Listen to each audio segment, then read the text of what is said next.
Hello universe, what's up? It's your girl Brandy619 and I am so glad to be speaking with you guys today. Feeling a little bit more upbeat, but I did want to have a little bit of a story time with you guys, if you don't mind. So any of you guys, before I start my story time, I do want to tell you guys to go ahead and like and subscribe to my channel. I really don't be, I ain't real interesting or real deep or nothing like that. I got a few skills. I definitely have some gifts, and one of those things, is a strong,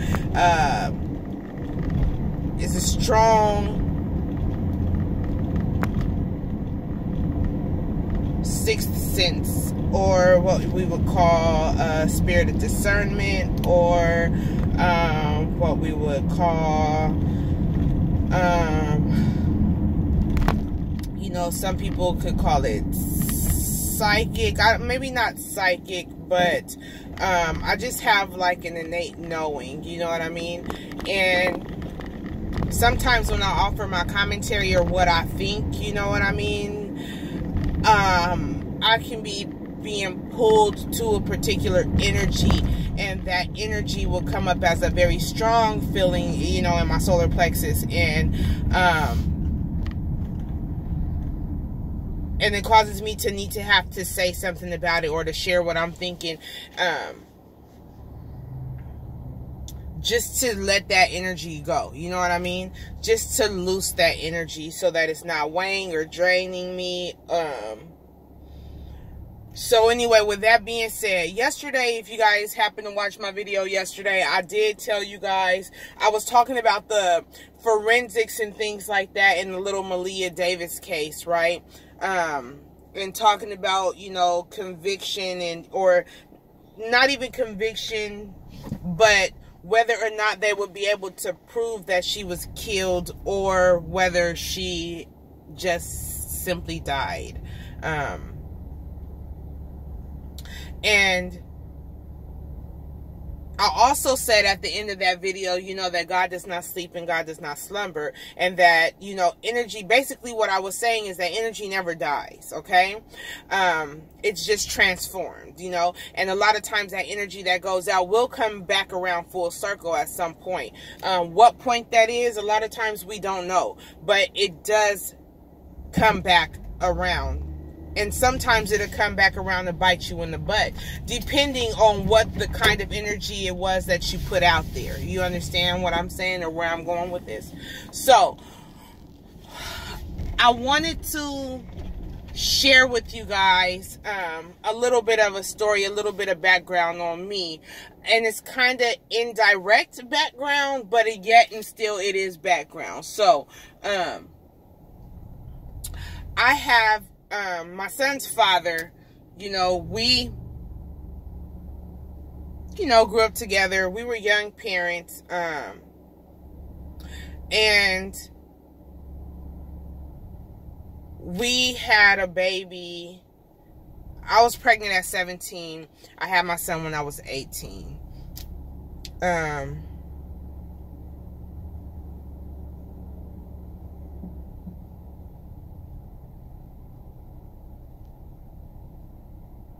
No, I was pregnant when I was 16. I had my son when I was 17.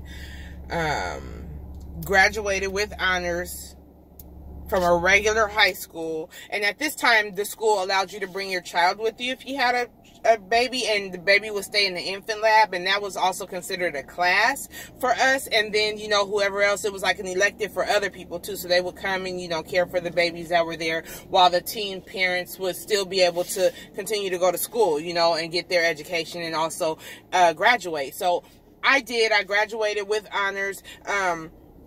But during this time, my son's father was kind of, all over the place. He didn't graduate from the high school. He had gotten, had to leave the state that we were in, because he was getting into some trouble, and trouble, you know, they always say when you come to California, you know, you come on vacation and you leave on probation. Well, that is very, very, very, very true. The saying is very true. So, you know, he is originally from Detroit, you know, but his parents would move around quite a bit. He came here and then got, you know, kind of caught up with some of the wrong crowd. And, you know, even me, I was in that crowd, but I was not of that crowd. You know what I'm saying? Because I knew that I had other goals and aspirations. And even though, you know, I was with the business, I knew how to balance. There was always balance with me. So anyway, he got kind of caught up and kind of got around some people and made some friendships and some brotherhoods with some people, like we all do when we're young and we're seeking, you know, just to be a part amongst family, you know. When you feel out of place, you reach and you gravitate toward what it is that you think that you need, and you gravitate toward, like, energies, you know. And so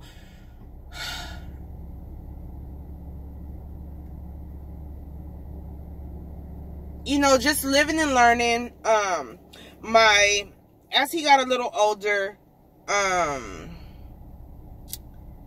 he still was kind of hanging around some of the wrong people and still doing some of the wrong things. So, long story short, in our youth, when I think we were about, he was 20 at the time, and I think I had turned 21, and I'm watching the news, you know, and at this time, the David Westerfield trial in our state was going on.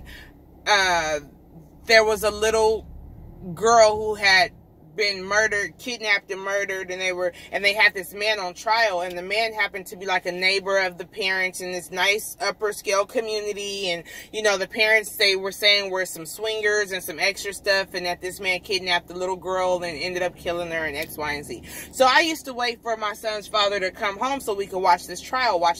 We were really engaged in this trial. So one day he doesn't come home, and I'm like, man, where is this dude? You know, well, before I get there, it would come on KUSI, channel 51, and we would watch this. And that's our news channel out here. So we would watch this trial go on, and they would kind of play the recaps at nighttime at 10 o'clock in the evening. So during this time while we're watching this trial, for a couple of days at this one particular time, the news kept coming on saying they were looking for these two men who had shot this officer, and you know, they're looking for them, they're seeking them, they have helicopters at all these different places, and they have this home surrounded, and they have an arrest over here and an arrest over there, you know. And I would be sitting there with him, and he would be watching, and we'd be like, dang, man, these dudes is stupid, like, y'all don't shot the police, and now they don't got all the houses surrounded and everything, right? So anyway, one day he doesn't come to the house,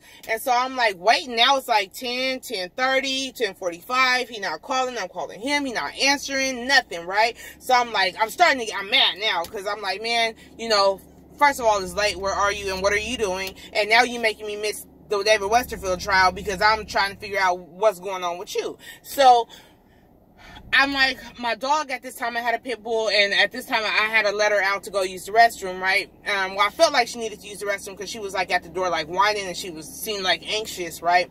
So I go to open up the door, and I let her out the door, and all of a sudden it's SWAT, and everybody draw down, get down. They don't drew down on me and all kinds of stuff, right? They had my house surrounded, and they were coming in to shake my stuff up, right? So they come and they shake my stuff up.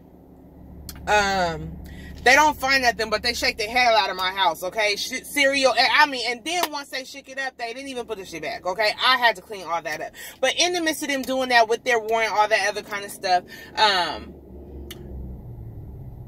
I do mean SWAT, okay?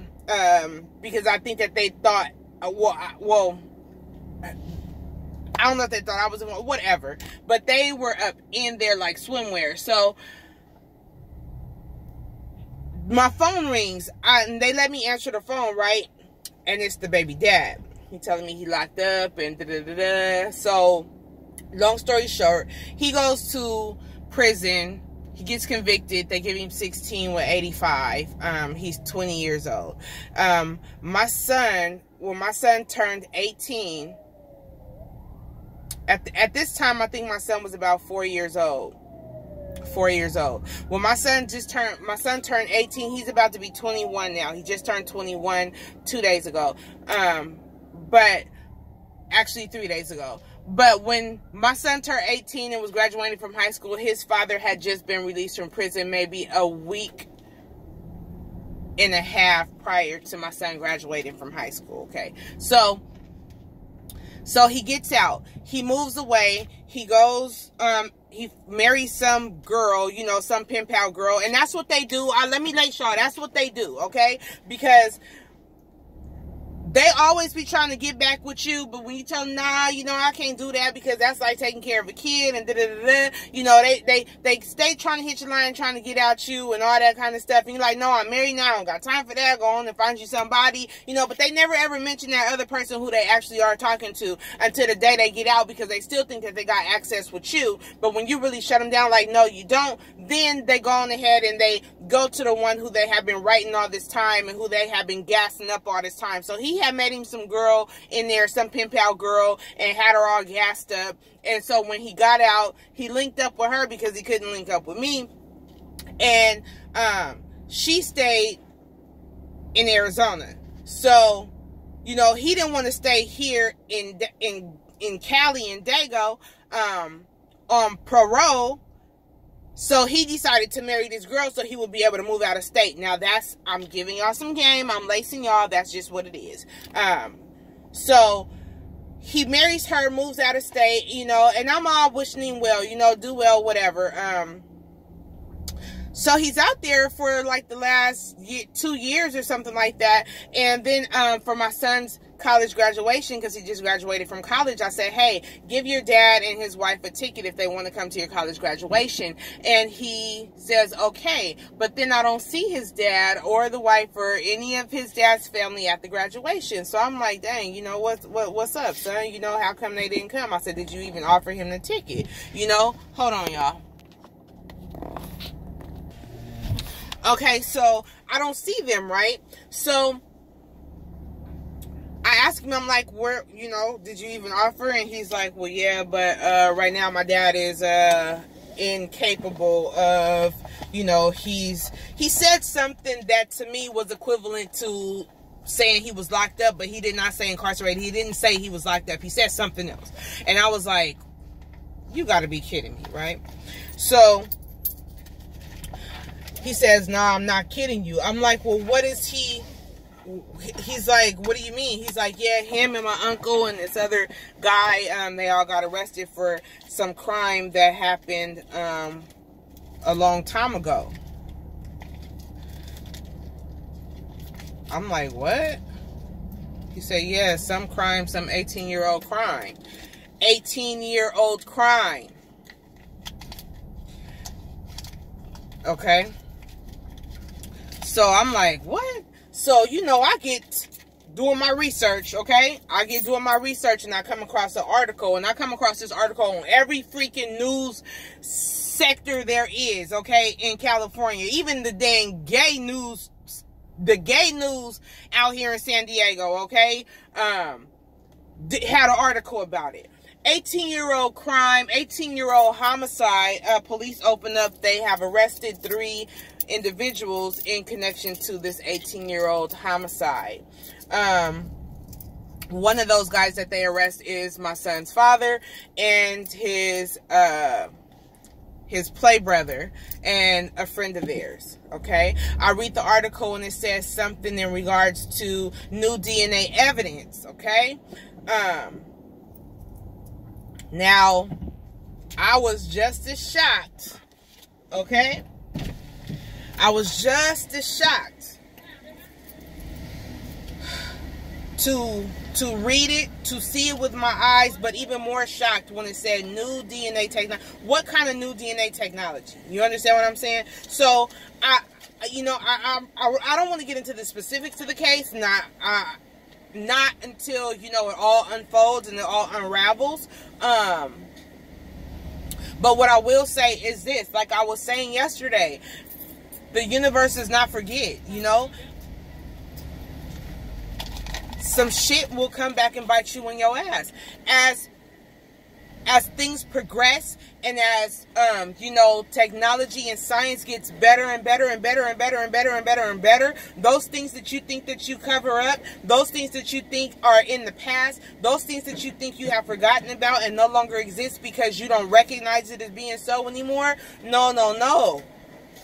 Okay? Don't you think for a minute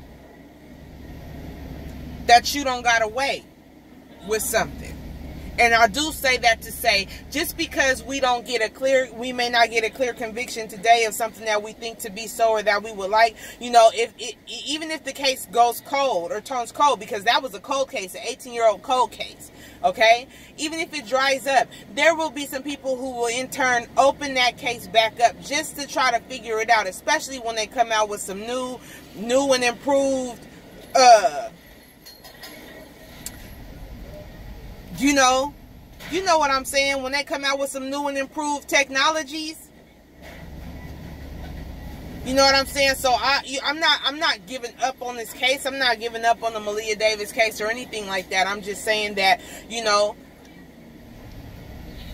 I hope that they pull out some of them new technologies on this Maleah case, okay?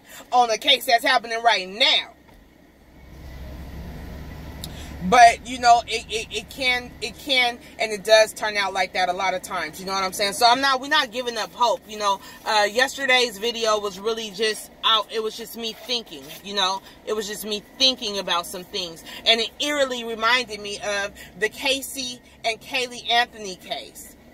You know, now someone did tell me, oh no, I'm wrong and there could still be a conviction. They told me to look up some Zakara, a little girl or something. And I'm going to do that later, you know. But, you know, unless they can look at her bones and see, you know, bones.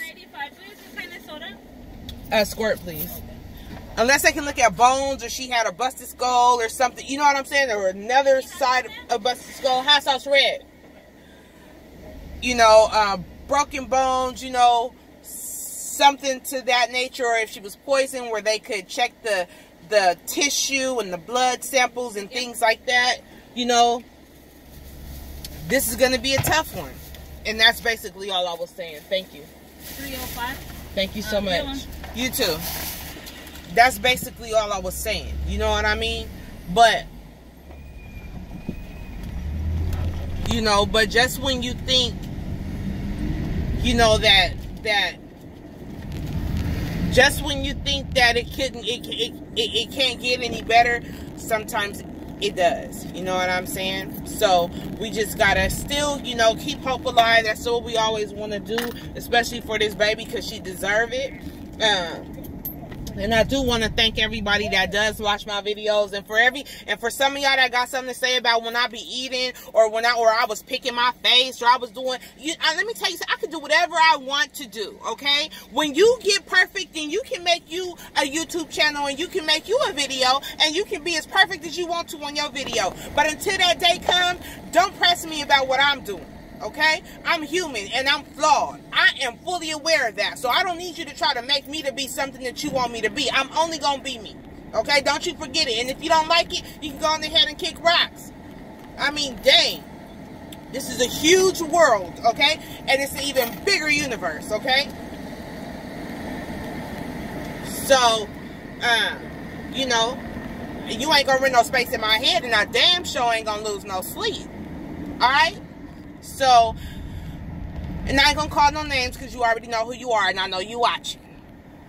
I know you watching, because that's a lot of times what haters do. They like to watch just so they can critique you and pick you apart. You know what I'm saying? But my skin is too thick and too tough for that. You know what I mean? You know, my skin is too thick for that. Okay, so anyway, y'all enjoy y'all day. Don't forget, again, like, share, and subscribe, and I'm gonna catch y'all on the Up and Up. Okay, that's from your favorite Starseed. Bye, guys.